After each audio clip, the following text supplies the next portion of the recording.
अस्सलाम वालेकुम गाइस। आज हम डिस्कस करने जा रहे हैं। हमने ईकेट क्लास स्टार्ट की है। आज हमारा पहला लेक्चर है। पहले लेक्चर में हम डिस्कस करने जा रहे हैं मैट्रिसेस का हमारा चैप्टर। ठीक है कि हमें मैट्रिसेस में क्या पढ़ना है। तो देखो, मैं इंपॉर्टेंट चीज़ें करवाऊंगा जो हमारी टेस्ट में पूछी जाती हैं। ठीक है, अब देखो यहाँ पर पहला चैप्टर है मैट्रिसेस एंड डिटर्मिनेंट्स। आज जो हम स्टार्ट करने जा रहे हैं, बाकी सीक्वेंस से सारी चीज़ें चलेंगी। एक दिन में 3 से 4 चैप्टर कवर किए जाएंगे। वो आपको सारे लिंक्स में भेज दूँगा और जो भी टेस्टिंग वगैरह होगी वो भी मैं आपको समझा दूँगा। अब हम स्टार्ट करते हैं। मैट्रिसेस एंड डिटर्मिनेंट्स क्या है। अब देखो, study of rows and column इसे कहा जाता है मैट्रिसेस। अब डिटर्मिनेंट्स क्या होता है कि जब भी 2-3 चीज़ों को डिटर्मिनेंट्स लें उनका तो वो होता है डिटर्मिनेंट्स। ठीक है, 3-4 चीज़ों को कंबाइन करके उनका जो मोड निकालते हैं ना, मीन जिसको बोलते हैं, उसको कहा जाता है डिटर्मिनेंट्स। ठीक है, ये हो गया डिटर्मिनेंट्स। ये क्या होता है हमारे पास, study of rows and columns. Matrices क्या है, study of rows and column. Study of rows and columns is called matrices, इसको कहा जाता है मैट्रिसेस।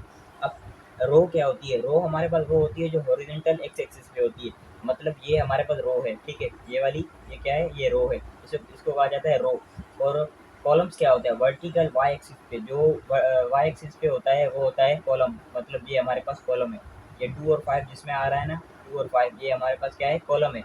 ये ये क्या है, ये कॉलम है। और ये जो लाइन है ये शो कर रही है हमारे पास रो। ये हमारे पास रो है, ये कॉलम है। ठीक है, इस तरीके से हम डिस्कस करते जाएंगे। छोटी छोटी चीज़ें हैं, लेकिन इस तरह के अगर एमसीक्यूज आ जाते हैं तो बच्चे परेशान हो जाते हैं कि पता नहीं क्या है। अगर फॉर सपोज इस तरह के एमसीक्यूज आ जाए, देखो मेरी बात गौर से सुनना।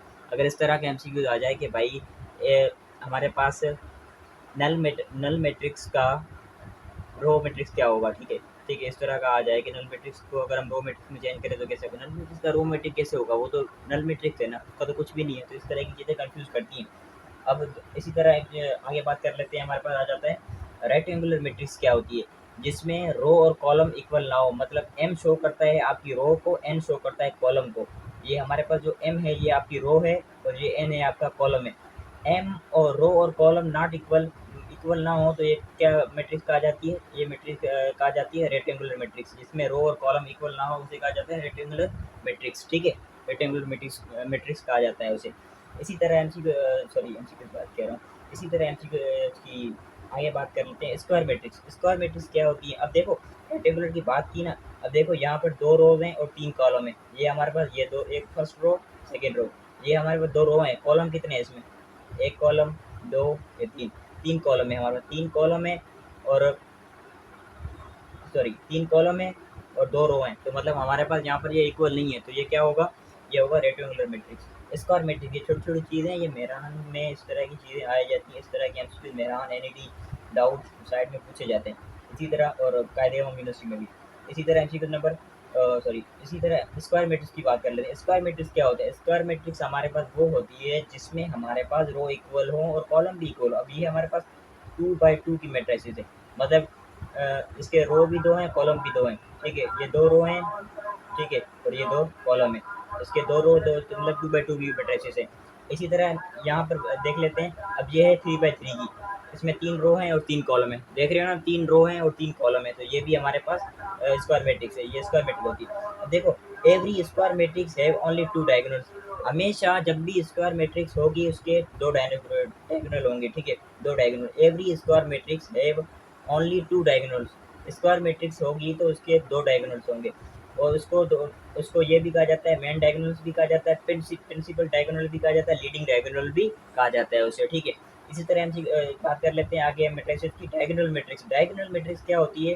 डायगोनल मैट्रिक्स हमारे पास वो होती है कि हमारे जो डायगोनल एलिमेंट्स हैं, ठीक है, वो हमारे पास बाकी सारे एलिमेंट जीरो हों और डायगोनल एलिमेंट्स कुछ ना कुछ हो, तो ये होता है डायगोनल मैट्रिक्स। अब डायगोनल मैट्रिक्स में बच्चे अक्सर कंफ्यूज हो जाते हैं कि अच्छा डायगोनल बाकी सारे जीरो ना हो, डायगोनल में कुछ भी नहीं, बाकी सारे जीरो हो, डायगोनल पे भले सेम नंबर ना हो। यहाँ देखो सेम नहीं है ना, 1 2 3 है, सेम नहीं है, तो ये भी डायगोनल मैट्रिक्स है।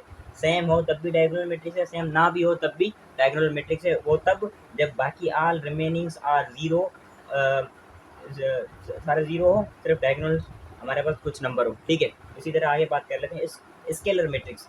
अब इसमें बच्चे कंफ्यूज होते हैं। स्केलर मैट्रिक्स में याद रख लें एक बात, स्केलर मैट्रिक्स उसको कहा जाता है जिसके डायगोनल एलिमेंट्स 2 हो और बाकी सारे ज़ीरो हों। अब इसमें और इसमें कंफ्यूज नहीं हो जाना। इसमें देखो, नंबर चेंज भी हो तो कोई मसला नहीं है, ये हमारे पास डायगोनल मैट्रिक्स होगी। लेकिन स्केलर मैट्रिक्स मैट्रिक्स में हमारे पास क्या होगा हमारे पास सारे ज़ीरो हों, डायगोनल जो एलिमेंट्स है, ये वाली जो लाइन है ना, ये वाली डायगोनल जो है वो 2 होने चाहिए, 2 के अलावा नहीं होने चाहिए, वो 2 ही होने चाहिए। अगर 2 नहीं होगा तो फिर वो डायगोनल मैट्रिक्स नहीं होगा, वो स्केलर नहीं होगी, और फिर डायगोनल मैट्रिक्स होगी। इसी तरह हम आगे बात बात कर लेते हैं identity matrix and unit matrix. Identity matrix and unit matrix क्या है, ठीक है। अब यहाँ पर देख लें, आइडेंटिटी मैट्रिक्स में सारे ज़ीरो हों, सिवाय कि आपके डायगोनल एलिमेंट जो हैं वो 1 के इक्वल हो, बाकी सारे ज़ीरो हों, तो उसे कहा जाता है आइडेंटिटी मैट्रिक्स या फिर यूनिट मैट्रिक्स कहा जाता है। एक तो ये पीछे शोर आ रहा है। अच्छा, अब note, every scalar matrix is also diagonal matrix. इसने कहा है कि हर स्केलर मैट्रिक्स डायगोनल मैट्रिक्स हो सकती है, ठीक है, हर स्केलर मैट्रिक्स डायगोनल मैट्रिक्स हो सकती है। Every identity matrix is also scalar matrix, every identity matrix is also scalar matrix, मतलब जो भी यहाँ पर ये है ना, ठीक है, ये आइडेंटिटी मैट्रिक्स से 1 1 है तो इसको स्केलर मैट्रिक्स भी कह सकते हैं, क्योंकि 1 1 आ रहा है, बाकी सारे जीरो हैं। 1 1 होगा तो आइडेंटिटी मैट्रिक्स होगी, ऐसे नहीं यहाँ पे जीरो और यहाँ पर 1 1 ना हो तो ये आइडेंटिटी मैट्रिक्स नहीं होगी, कोई और मैट्रिक्स होगी, स्केलर होगी, रेक्टेंगुलर होगी, कोई और मैट्रिक्स होगी, ठीक है। इस तरह नल मैट्रिक्स और जीरो मैट्रिक्स, नल मैट्रिक्स और जीरो मैट्रिक्स उसे कहा जाता है जिसमें हमारे पास रोज, कॉलम्स, सर हर चीज़ जीरो हो तो उसे कहा जाता है नल मैट्रिक्स। डिटर्मिनेंट्स, अब आ गए डिटर्मिनेंट। डिटर्मिनेंट्स हम लेते हैं, अगर इस चीज़ का मैं डिटर्मिनेंट्स लूँ तो इसको मल्टीप्लाई करवाऊंगा इससे, इसको मल्टीप्लाई करवाऊंगा इससे, इसको मल्टीप्लाई करवाऊंगा 4, 2 3 जा 6, आंसर क्या आया -2, ठीक है, इसका डिटर्मिनेंट आ गया -2। अब डिटर्मिनेंट ए हमारे पास डिटर्मिनेंट आएगा ज़ीरो के इक्वल तो वो सिंगुलर होगा, ठीक है, ये बात याद रख ले, सिंगुलर होगा। अगर ज़ीरो के इक्वल नहीं आता वो होता है नॉन सिंगुलर, ठीक है, वो होता है नॉन सिंगुलर। छोटी छोटी चीज़ें हैं लेकिन ये एमसीक्यू के हिसाब से बड़ी इंपॉर्टेंट चीज़ें हैं। मैं ये कॉन्सेप्ट क्लियर करवा रहा हूँ ताकि आपको पता लगे कि मैट्रिसेस में क्या क्या चीज़ें आती हैं। ये ऐसे समझे कि एमसीक्यूज़ के क्वेश्चन कर रहे हैं, इसके एमसीक्यूज़ आपको सोल्व करवा जा रहे हैं। इसी तरीके से हम आगे चैप्टर जितने भी कवर करेंगे उनमें कॉन्सेप्ट की बात करेंगे, एमसीक्यूज़ डिस्कस करेंगे ताकि आपको चीज़ें क्लियर हों। जितनी ज़्यादा चीज़ें क्लियर होंगी उतना ज़्यादा आपका भी फ़ायदा है और मैं भी आपको चीज़ें क्लियर करवाता जाऊँगा इंशाल्लाह। देखें, इसमें है if two rows and columns same answer always zero. इसने कहा है कि जब, अच्छा, आपको ऐसी कोई मैट्रिसेस गिवन हो जिसमें पूरी रो, ठीक है, और पूरा कॉलम या फिर 2 रो 2 कॉलम सेम हो तो इसका आंसर हमेशा क्या होगा हमारे पास, इसका आंसर डिटर्मिनेंट का हमेशा ज़ीरो आएगा। If any matrices have 2 same rows और कॉलम्स और answer of determinant is always equal to zero, ठीक है, इसका आंसर हमेशा क्या आएगा, ज़ीरो आएगा। ये चीज़ें याद रख लें, ये चीज़ें बहुत इंपॉर्टेंट चीज़ें हैं, ठीक है। इसी तरह आगे हम देख लेते हैं, आगे हमारे पास आ जाता है upper triangular matrix. Upper triangular matrix ये क्या चीज़ होती है। अब अपर ट्रायंगल जब इसने कहा ना, अपर इसने कहा तो यहाँ पर ये लोअर जो हमारे पास है ना, ये ज़ीरो हो, देख लेना मैट्रिक्स आपके पास गिवन होंगी, ऑप्शन होंगे, यहाँ पर अगर आपको ज़ीरो में हो तो ये इसको कहा जाता है upper triangular matrix. Zero down हो गए तो इसको कहा जाएगा अपर ट्रायंगुलर। अगर ज़ीरो ऊपर है, देखो यहाँ पर ज़ीरो ऊपर है तो इसे कहा जाता है लोअर ट्रायंगुलर। अच्छा, जब ये ज़ीरो जब नीचे होंगे ना, लोअर साइड होंगे तो वो होती है अपर ट्रायंगुलर मैट्रिक्स, और जब ये ज़ीरो ऊपर होते हैं तो वो ये होती है लोअर ट्रायंगुलर मैट्रिक्स। समझ गए ना बात किस तरीके से मैंने कहा।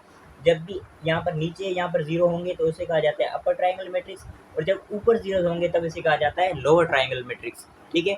उम्मीद है ये बात आपको क्लियर हो रही होगी। नोट, अब ये नोट वाले ऐसे समझो एमसीक्यू दें।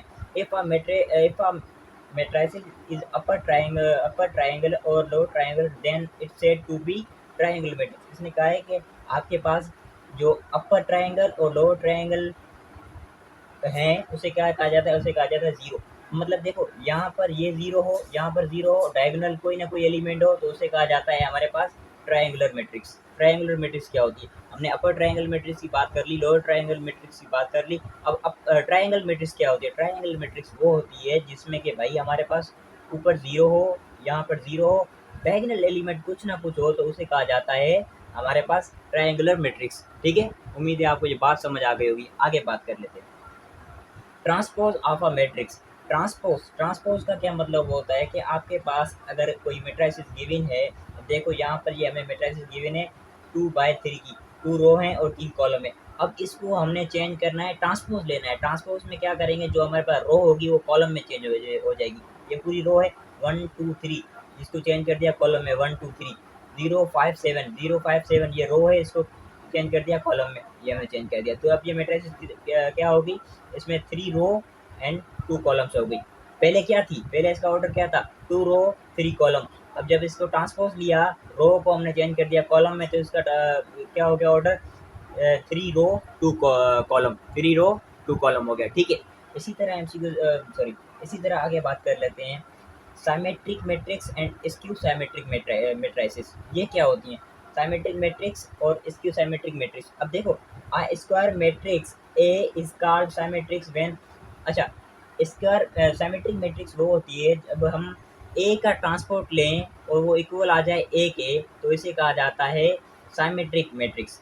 देखो ये हमारे पास गिवन है एक, ठीक है, इसका मैं अगर ट्रांसपोज लेता हूँ, अब इसका मैं अगर ट्रांसपोज लेता हूँ तो किस तरह लूँगा, देखो ये हमारे पास एक, आराम से सुन लो, परेशान होने वाली बात नहीं है, ईज़ी चीज़ें कर रहे हैं, बिल्कुल सिंपल सिंपल चीज़ें, कॉन्सेप्ट क्लियर करने की कोशिश कर रहे हैं ताकि आपको पेपर में कोई मसला ना हो, एमसीक्यू सॉल्व करते हुए आपको कोई मसला ना हो, आपको ये ना पता हो कि भाई हमें तो पता ही नहीं है ट्रांसपोज मैट्रिक्स किसे कहा जाता है, अपर मैट्रिक्स किसे कहा जाता है, लोअर ट्रायंगल मैट्रिक्स क्या होती है, ये चीज़ें हमें पता ही नहीं है। अब देखो, अब समझने की कोशिश करो, यहाँ पर साइमेट्रिक्स का वर्ड यूज हुआ है। साइमेट्रिक्स का मतलब होता है सेम आना चीज़ों का, साइमेट्रिक क्या शो करता है, सेम चीज़ों का आना, सेम आना। अब यहाँ पर जो हमारे पास यहाँ पर चीज़ पूछी गई है कि एक मैट्रिक्स आपको गिवन है 2 बाई 2 की, 2 रो है 2 कॉलम है, 1 3 3 2। अब इसका मैं ट्रांसपोज लेता हूँ, ट्रांसपोज का मतलब क्या है, ऊपर हम बात करके आए हैं, ट्रांसपोज का मतलब होता है कि रो को कॉलम में चेंज करना, और या फिर कॉलम को रो में चेंज करना। अब ये हमारे पास रो है, 1 3 को मैंने कर दिया कॉलम में चेंज, और ये यहाँ पर 3 2 को हमने चेंज कर दिया कॉलम में, ये रो थी कॉलम में चेंज कर दिया। अब देखो ए का मैंने ट्रांसपोज लिया तब भी सेम आ रहा है, तो ये हमारे पास होता है जब भी ए का ट्रांसपोर्ट लो वो आ जाए सेम, तो इसे कहा जाता है साइमेट्रिक मैट्रिक्स। उम्मीद है आपको ये बात समझ आ गई होगी, ज़्यादा मुश्किल नहीं है। इसी तरह बात कर लेते हैं I square matrix A is called skew matrix, जब ए का ट्रांसपोर्ट लूँ और वो माइनस आ जाए। यहाँ पर क्या बात हुई थी कि हम ए का ट्रांसपोर्ट ले रहे हैं तो वो एक मैट्रिक्स का ट्रांसपोर्ट ले रहे हैं तो वो सेम आ रहा है, ठीक है, सेम आ रहा है तो वो साइमेट्रिक है, सेम नहीं आ रहा, माइनस ए आ रहा है, तो वो स्क्यू साइमेट्रिक होगा। अब यहाँ पर देख लें कैसे, ये हमारे पास मैट्रिक्स गिवन है, ठीक है, इसका मैंने ट्रांसपोज लिया, ट्रांसपोज लूँगा तो क्या करूँगा, ये रोज हैं इनको कॉलम में चेंज करूँगा, ये 3 रो है, 0 -4 1 0 -4, ये कर दिया 4 0 -3 4 0 -3। ये हमारे पास लास्ट वाली जो रो है ये है -1 3 0 -1 3 0। अब इस पूरी 3 रो को मैंने कॉलम में चेंज कर दिया, देखो आपके सामने, इनको कॉलम में चेंज कर दिया। अब इनको कॉलम में चेंज कर लिया, अब इनका मैं माइनस शब्द का कॉमन ले लेता हूँ, माइनस में यहाँ से माइनस कॉमन ले लिया, जहाँ से माइनस कॉमन ले लिया वहाँ पर माइनस नहीं है, वहाँ पर माइनस आ जाएगा, ठीक है, यहाँ पे कॉमन लिया वो तो कट जाएगा, जहाँ पर माइनस है वहाँ कट जाएगा, जहाँ नहीं है वहाँ माइनस आ जाएगा। तो ये हमारी जो ये माइनस कॉमन लेने से ये जो मैट्रिक्स बन गई ना, ये हमारी आ गई ओरिजिनल मैट्रिक्स के equal.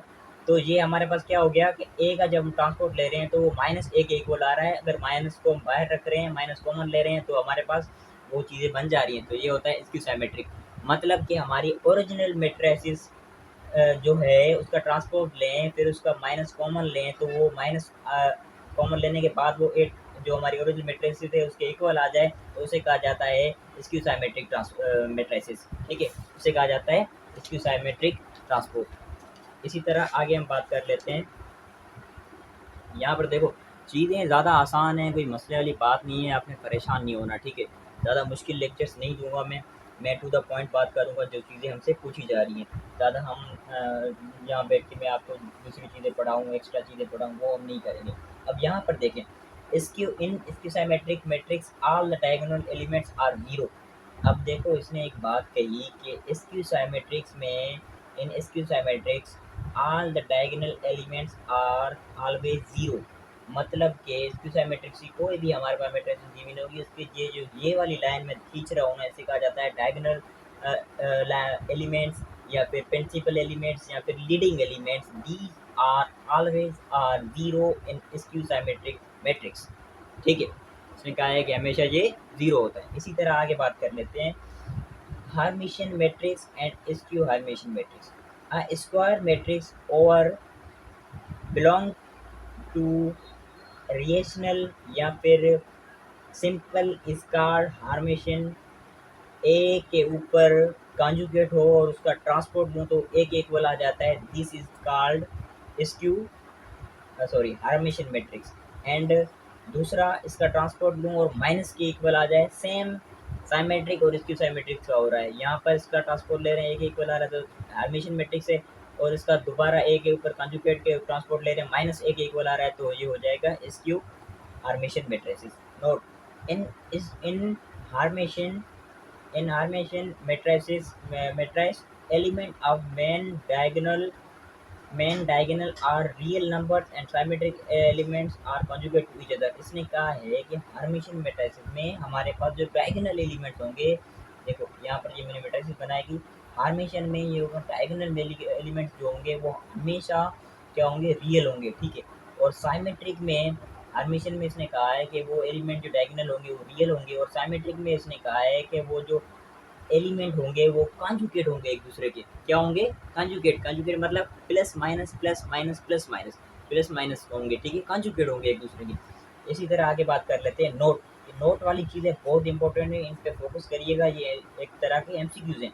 In skew Hermitian matrices element of main diagonal are always zero and symmetric is always, अच्छा वही बात जो ऊपर मैंने की कि भाई स्क्यू हर्मिटियन में जो मेन डायगोनल एलिमेंट हैं वो हमेशा जीरो होंगे, और सिमेट्रिक एलिमेंट में जो होंगे एलिमेंट वो कंजुगेट होंगे एक दूसरे के। अच्छा इस तरह से छोटी छोटी प्रॉपर्टीज़ हैं, आइडेंटिटीज़ हैं, इसको याद कर लें, ठीक है, ये चीज़ें पूछी जाती हैं। इंटरटोपेंट ए स्क्वायर ए के होता है, and nilpotent matrix A के ऊपर कोई भी कंजुगेट हो, सॉरी कोई भी पॉजिटिव इंटीजर हो तो वो उसका ज़ीरो होगा। इनवॉल्ट्री मैट्रिक्स ए स्क्वायर ए आई के आ जाए तो वो होता है पीरियोडिक मैट्रिक्स ए के प्लस वन, तो ये हमारे पास ए के ऊपर होता है। ये छोटी छोटी प्रॉपर्टीज़ हैं, इनको याद कर लेना, मैंने लिख ली है यहाँ पे। इसी तरह आगे बात कर लेते हैं एमसीक्यूज। अब हमारे पास एमसीक्यूज आना शुरू हो गए। एमसीक्यूज हमारे पास है, a matrices in which the number of rows is not equal to the number of column is called. अब मैं ये बात आपको बता के आया हूँ पीछे, अब इस तरह के देखिए एमसीक्यूज बनना शुरू हो गए कि आपको अब पता लगे कि वो चीज़ की कितनी इंपॉर्टेंट है, वो पीछे बता के जो आया हूँ थ्योरी, उस चीज़ की कितनी इंपॉर्टेंट है भाई, अब आपको पता लगेगा। A matrices in which number of row is not equal to the number of column, इसने कहा है कि हमारे पास एक मैट्रिसेस है जिसके number of rows and number of column equal नहीं है। इक्वल नहीं है तो बेटा वो सिंपल सी बात है, वो रेक्टेंगुलर मैट्रिक्स होगी। जिस चीज़ के इक्वल नहीं होते वो क्या होता है, रेक्टेंगुलर मैट्रिक्स होती है, ठीक है, समझ के बाद। इसी तरह बात कर लेते हैं transpose of are null matrix. Null matrix का ट्रांसपोज क्या होगा, नल मैट्रिक्स का ट्रांसपोज आप सबको पता है, नल मैट्रिक्स ही होगा। जब इसमें कुछ है ही नहीं, इसका ट्रांसपोज लेंगे तो क्या आएगा, नल मैट्रिक्स ही आएगा, ठीक है। ये हमारा क्लियर हुआ। आगे हम देख लेते हैं कि और क्या रहता है। अच्छा आगे हम स्टार्ट करते हैं, आज इसी को स्टार्ट करते हैं।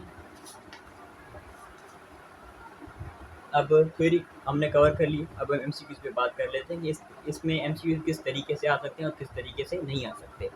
अब यहाँ पर हम बात कर लेते हैं, देखो चीज़ें आसान हैं, चीज़ों को समझने की कोशिश करें, ज़्यादा कोई एक चीज़ भी आपको मुश्किल लगे ना इस चैप्टर में, आप मुझे बता दें कि सर ये चीज़ें मैं समझ नहीं, जितनी भी चीज़ें कवर कर रहे हैं ये चीज़ें आपने जहन में रख ली, सारी चीज़ें समझ ली। इस चैप्टर से आपको किसी भी तरीके का एमसीक्यूज़ आ जाए, मैं नहीं समझता कि वो आपको एमसीक्यूज़ लगेगा कि यार ये तो मुश्किल है, ये तो मैं पढ़ा ही नहीं है, ये तो समझ ही नहीं आ रहा, ऐसा कुछ नहीं होगा।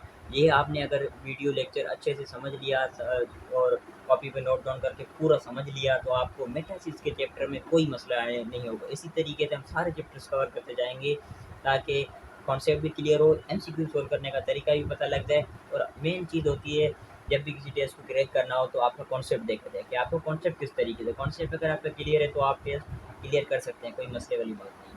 इसी तरह बात कर लेते हैं, नेक्स्ट टॉपिक हमारे पास है addition of matrices. Addition of matrices ये छोटी सी चीज़ है लेकिन बड़ी मुश्किल है। अब देखो इस तरीके की अगर दो मैट्रिक्स आपके गिवन हो, यहाँ पर ये हमारा 2 रो है 3 कॉलम है, 2/3 की है, और यहाँ पर ये देखो तो इसमें 3 रो हैं और 2 कॉलम है।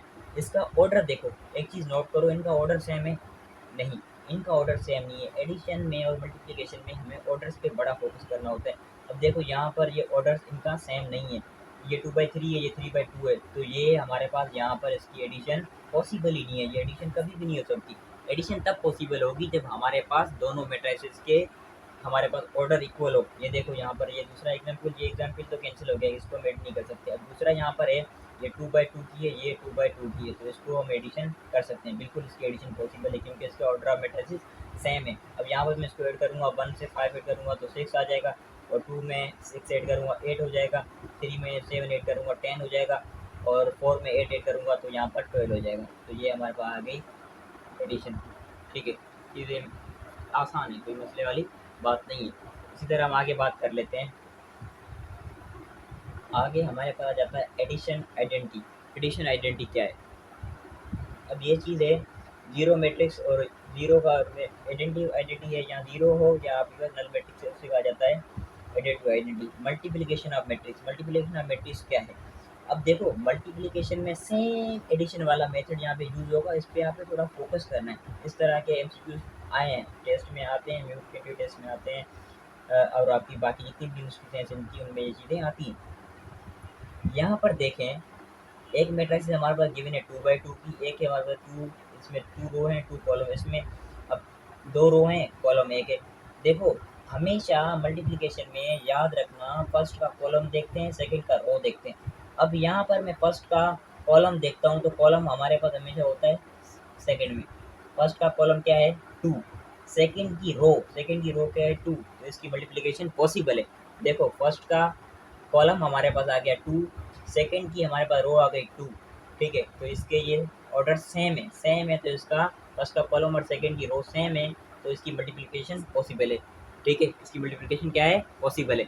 इसी तरह छोटा सा एमसीक्यू देख लें। If a matrix have 3 multiply 6 and B, if A matrix have 3 into 6 and B matrix have 6 into 3, then what is the order of A into B? अब इन्होंने कहा है कि हमारे पास ये मैट्रिक्स थे, अब इसको बताओ। अब मैंने आपको ये चीज़ बताई कि फर्स्ट में क्या देखते हैं, कॉलम देखते हैं। फर्स्ट का कॉलम देखूँ तो यहाँ पर क्या है 6। फर्स्ट का कॉलम क्या है? कॉलम सेकंड वाला होता है ना, पहले रो होती है फिर कॉलम। यहाँ पर फर्स्ट का कॉलम 6 है, सेकंड में क्या देखनी है? सेकंड में क्या देखनी है? रो देखनी है। रो हमारे पास क्या है? रो यहाँ पर क्या है 6। देखो 6 6, option D is correct. Multiplication possible है, जब फर्स्ट का कॉलम और सेकंड की रो इक्वल है तो मल्टीप्लिकेशन पॉसिबल, तो 6 into 6 option B is correct. Simple सी बात है। ठीक है, आगे देख लेते हैं। If the matrix is lambda 4 3 2 is a singular then lambda, इसने कहा है कि सिंगुलर है तो इसका लैम्डा। अब इसको देखो सिंपली डिटरमिनेंट लेंगे, 2 को मल्टीप्लाई करवा दूंगा लैम्डा से, 2 लैम्डा आ जाएगा आंसर। इसको मल्टीप्लाई करवाऊंगा, 3 टू 12 3 4 12। अब यहाँ पर 2 मल्टीप्लाई हो रहा था, उस जाके डिवाइड हो जाएगा, तो 2 डिवाइड हो जाएगा 1 6। लैम्डा हमारे पास आ गया equal to 6। Option C is correct. कोई मसले वाली बात? कोई मसले वाली बात नहीं होगी। इसी तरह एमसीक्यू नंबर 3 की बात कर लेते हैं। लेक्चर से छोटा सा टॉपिक है तो इस पर लेक्चर ज़्यादा से ज़्यादा 30 मिनट या 40 मिनट का होगा। जो डिटेल्स हमारे चैप्टर्स होंगे उस पर हम ज़्यादा बात कर लेंगे। If order of A is m and m into n and order of B is n into p, then the order of A B is. अब देखो इसमें कहा है, देखो मल्टीप्लिकेशन में ऊपर भी बता के आया हूँ। फर्स्ट में हम क्या देखते हैं? फर्स्ट की हमेशा हम कॉलम देखते हैं। ठीक है, फर्स्ट का कॉलम देखेंगे तो एन है, और सेकंड में रो में देखेंगे तो हमारे पास एन है। ठीक है, अब देखो यहाँ पर क्या लिखा होता n, sorry m multiply n and n multiply p. First में हम क्या देखते हैं? कॉलम देखते हैं, एन आ गया। सेकंड में क्या देखते हैं? रो देखते हैं। अब देखो ये दोनों सेम है तो मल्टीप्लिकेशन पॉसिबल है। सेम हमारे पास कहाँ है? ये option B is correct, n into n. ठीक है, ऑप्शन बी इज करेक्ट। उम्मीद है ये बात आपको समझ आ गई होगी। आगे बात कर लेते हैं। ताकि छोटी छोटी चीज़ें, ज़्यादा मुश्किल चीज़ें नहीं है इस पर। अब देखो ये सवाल बहुत आया है, फर्स्ट पेज में आया है, इस पर थोड़ा देख लें कि ये चीज़ें किस तरीके से होंगी। इनवर्स ऑफ मैट्रिक्स पूछा जाए आपसे, या फिर इनवर्स ऑफ मैट्रिक्स पूछा जाए, एडजॉइंट वगैरह ना पूछा जाए, इनवर्स कब एग्जिस्ट करते हैं। अब देख लो, इनवर्स मालूम करने के लिए हम क्या करेंगे? ये हमारे पास 2/2 की मैट्रिक्स गिवन है, पहले हम लेंगे एडजॉइंट। एडजॉइंट जब मैं इसका लूँगा, इस मैट्रिक्स का एडजॉइंट में क्या करते हैं?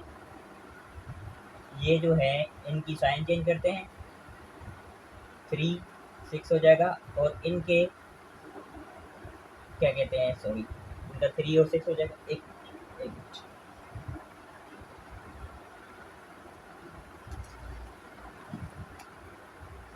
थोड़ा सा वेट कीजिएगा, एक मिनट। चीज़ें ज़्यादा मुश्किल नहीं हैं, चीज़ें ईज़ी हैं, अगर हम समझ के करेंगे तो हम कर लेंगे। ज़्यादा कोई मसले वाली बात या मुश्किल कोई भी चीज़ें नहीं हैं, ठीक है ना?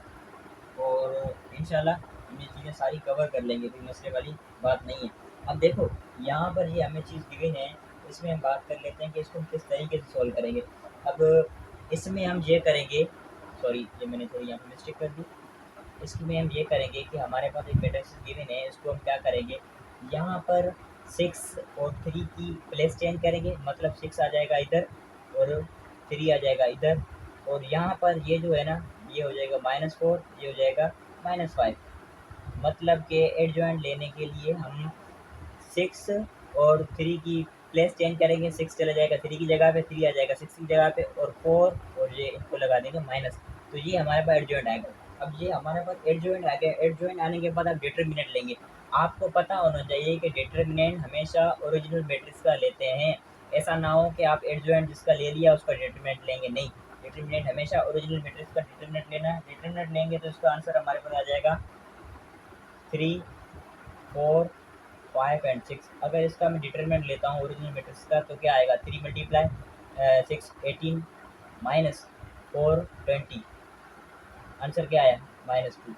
तो हमारे पास इसका डिटरमिनेंट क्या आ गया, डिटरमिनेंट हमारे पास -2 आ गया। इसका डिटरमिनेंट जब -2 आ गया तो अब हम क्या करेंगे, अब हमारे पास क्या क्या इन्वर्स निकालने के लिए क्या चाहिए था, एडजॉइंट और डिटरमिनेंट। एडजॉइंट और डिटरमिनेंट हम निकाल चुके हैं, तो अब क्या करेंगे, ए इन्वर्स के लिए हम जो हमारे पास एडजॉइंट आया है, एडजॉइंट क्या है, 6 -4 -5 3, ये लिखेंगे। और डिटर्मिनेंट हमारे पास आया है -2, -2 पूरा इससे डिवाइड करवा देंगे।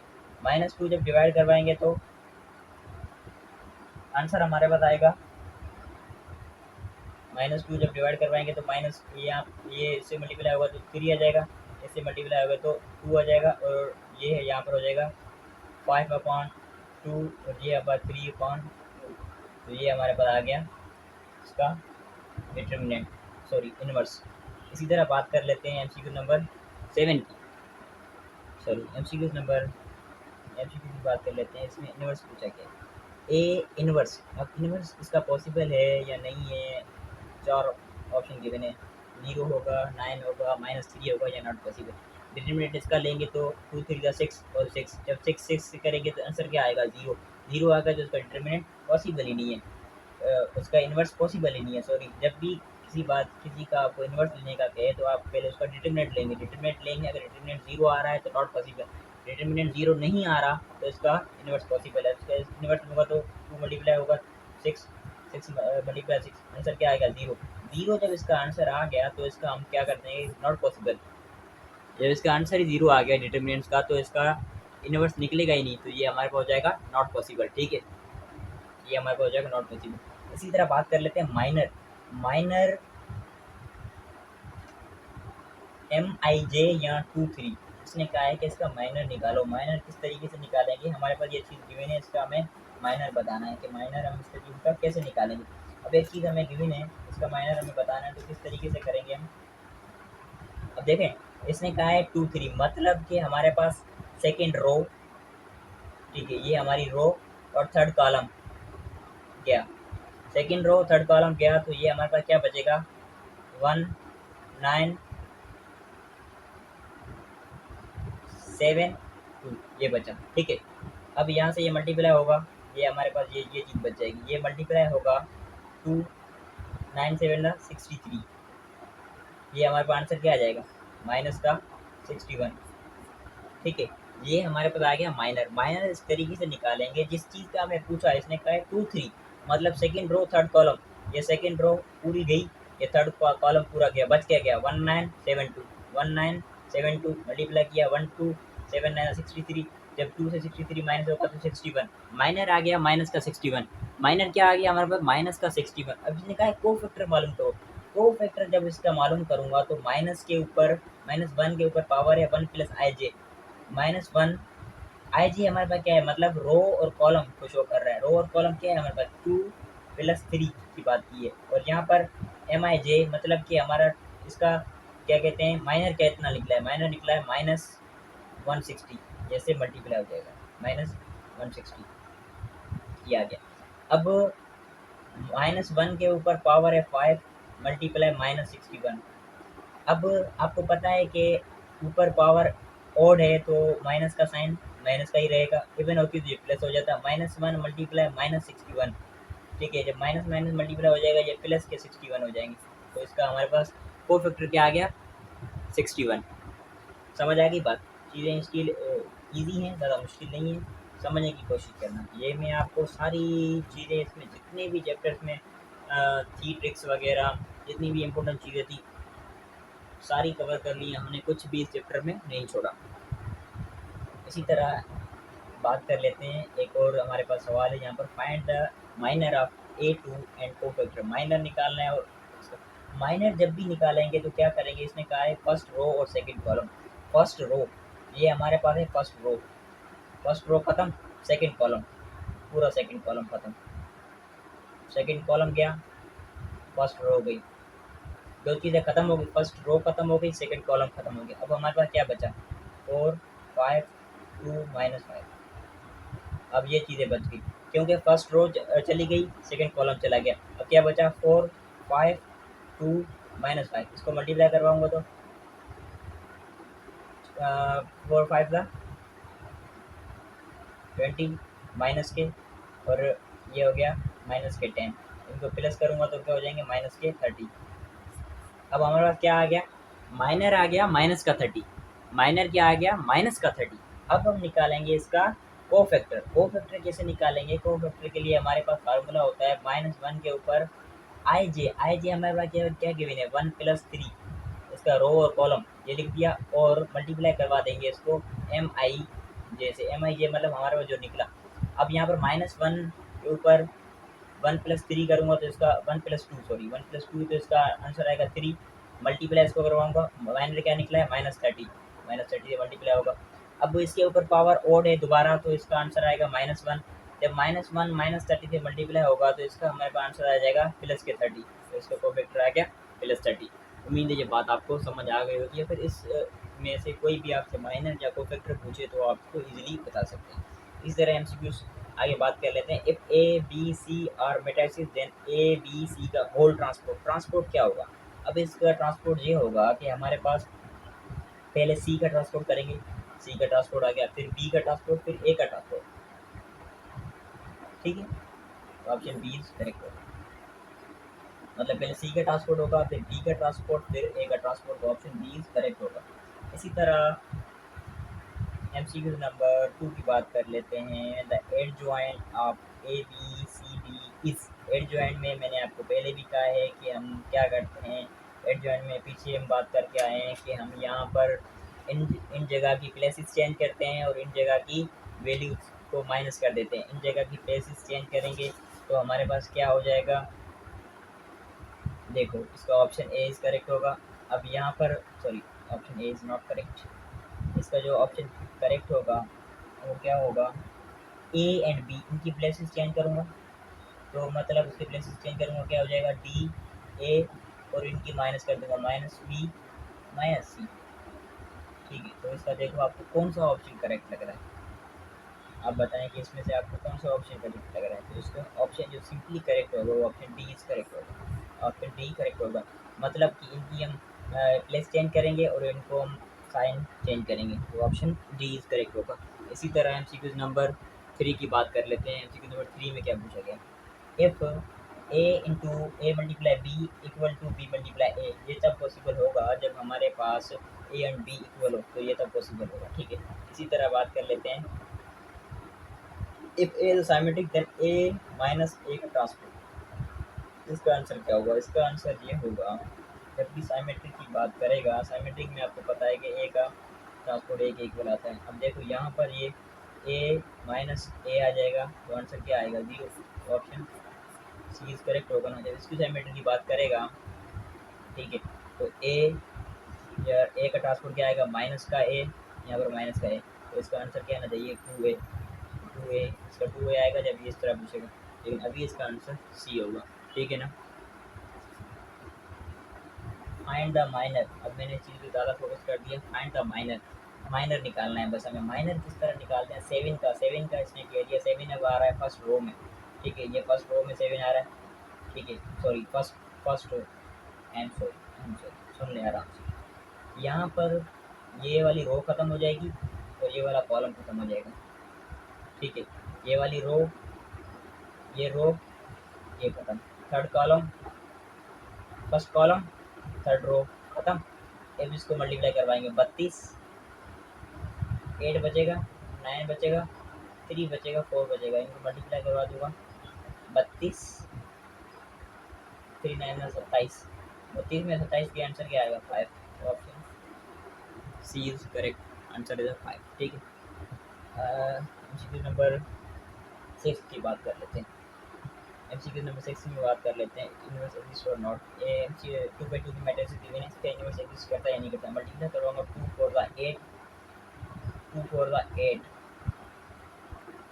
2 4 द 8। ये माइनस के हैं, यहाँ पे प्लस हो जाएगा, 16 आंसर आ गया। 16 जब इसका आंसर आ गया तो इसका यूनिवर्स एग्जिस्ट करता है। अगर डिटर्मिनेंट इसका आ जाता है 0 तो ये यूनिवर्स एग्जिस्ट नहीं करता। डिटर्मिनेंट 0 नहीं आया तो ये इसका यूनिवर्स एग्जिस्ट करता है। ठीक है, उम्मीद है ये बात आपको समझ आ गई होगी। ये लेक्चर हमारा 36 मिनट का हो गया। इसमें हमने ये कवर कर लिया है कि मैट्रिसेस का पूरा चैप्टर, जितना भी चैप्टर इसमें जितनी भी चीज़ें थी सारी चीज़ें कवर कर ली। हम इसमें कोई भी ऐसी चीज़ नहीं रही जो हमारी रहती हो कि हम अगर इससे कोई एमसीक्यू आया तो उसको हम नहीं कर सकते। काइंडली चीज़ों को सीख लें, समझ लें कि किस तरीके से होगा, बाकी चीज़ें मुश्किल नहीं है। अब देखो आज हमने क्या कवर किया है, आज हमने मैट्रिसेस का चैप्टर कवर कर लिया। अब हमारा जो अगला टारगेट होगा, sequence series, permutation, permutation and combination, 2 chapters ये करेंगे कवर। उसके बाद चले जाएंगे ट्रिग्नोमेट्रिक पे। पूरा ट्रिग्नोमेट्रिक एक वीडियो में अपलोड कर दूंगा, 1 से 1.5 घंटे की वीडियो होगी। ट्रिग्नोमेट्रिक के जितने भी फार्मूला हैं रिलेटेड, जितने भी एमसीक्यूज होंगे साथ कर लेंगे। एमसीक्यूज भी क्लियर और आपका कॉन्सेप्ट भी क्लियर। ट्रिग्नोमेट्रिक खत्म हो गया और सीक्वेंस सीरीज और परम्यूटेशन का भी आज लेक्चर आ जाएगा और ट्रिग्नोमेट्रिक भी आ जाएगा। फर्स्ट ईयर खत्म हो जाएगी आज इंशाल्लाह। देखो अब देखो क्या करेंगे, मैट्रिसेस का चैप्टर हो गया, सीक्वेंस सीरीज और परम्यूटेशन का चैप्टर कर लेंगे आज। तो वो हो गए 3 चैप्टर ये हो गए। फिर ट्रिग्नोमेट्री के जितने भी चैप्टर थे खत्म हो जाएंगे। फिर हमारे पास रह जाएगा chapter number 7, function and graphs रह जाएगा।